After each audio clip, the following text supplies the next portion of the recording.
Temporarily from Omaha, Nebraska, the gateway to the West, this is Darrell W. Perry, host of FPP Radio News for the weekend of May 26th through 28th, 2018. Silver is trading at $16.51 per ounce. Gold is valued at $1,302 per ounce. Zencash is trading at $37, and the average price of Bitcoin is $7,429.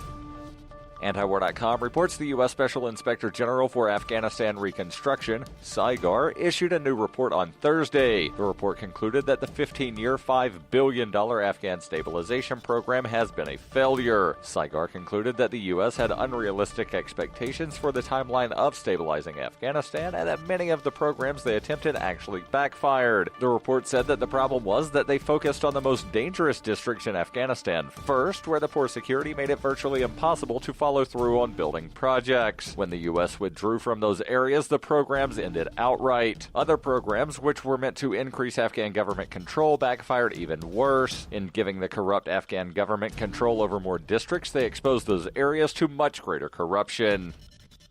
For over 40 years, Roberts & Roberts Brokerage has been a trusted source for buying and selling precious metals. Gold, silver, platinum, and palladium. They don't feed the banks. They're Bitcoin preferred and have removed the minimum purchase amount for all orders paid in the digital currency. Call Roberts & Roberts Brokerage today for knowledgeable advice on buying and selling precious metals and a forward-thinking approach to new technologies. 800-874-9760 or visit online at rrbi.co. UPI reports the former commanding officer of the USS John McCain pled guilty on Friday to dereliction of duty for a crash in 2017 that killed 10 soldiers. Under the plea deal, Navy Commander Alfredo Sanchez was issued a punitive letter of reprimand and was ordered to forfeit $6,000 in wages. Sanchez also agreed to submit a letter of resignation. The USS John McCain collided with an oil tanker, the Alnic MC, on August 20th, 2017 after making a sudden turn in the Singapore Strait. The turn caused the U.S. Navy warship to head into the path of the tanker. The Transportation Safety Investigation Bureau of Singapore said in a report in March that when the oil tanker crew saw the U.S. warship turning, they presumed the vessel could safely pass ahead. Are you looking for a cryptocurrency that has a focus on users and usability? Then look into Zencash. Zencash has the ability to use both transparent and shielded transactions, with shielded transactions using zero-knowledge proofs. Zencash features global governance with inclusive decision-making, reliable funding for continuous improvements, and documentation and wallets in many languages that are available for Linux, Mac, Windows, and Android devices. Learn more at Zencash.com. That's Zencash.com.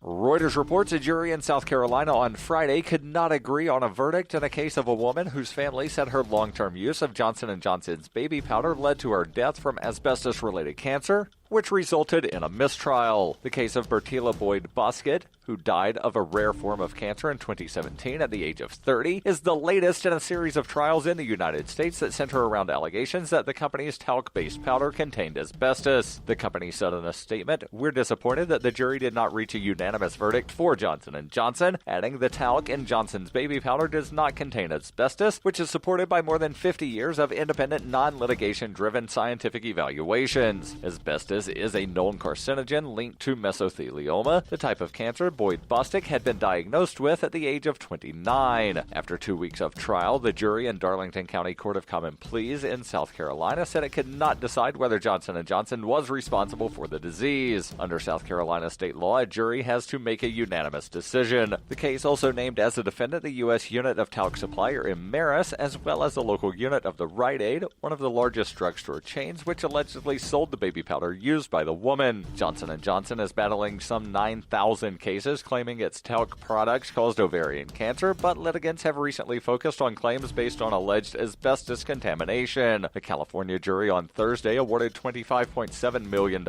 in damages to a woman and her husband over allegations that the company's baby powder had caused her mesothelioma. A New Jersey jury in April ordered Johnson & Johnson and Imeris Talc America to pay $117 million to a man who alleged he developed mesothelioma due to asbestos exposure from talc-based products. The company won the only other asbestos-related trial in November when a Los Angeles Superior Court jury ruled in their favor. This has been FPP Radio News. Online at fppradio.com.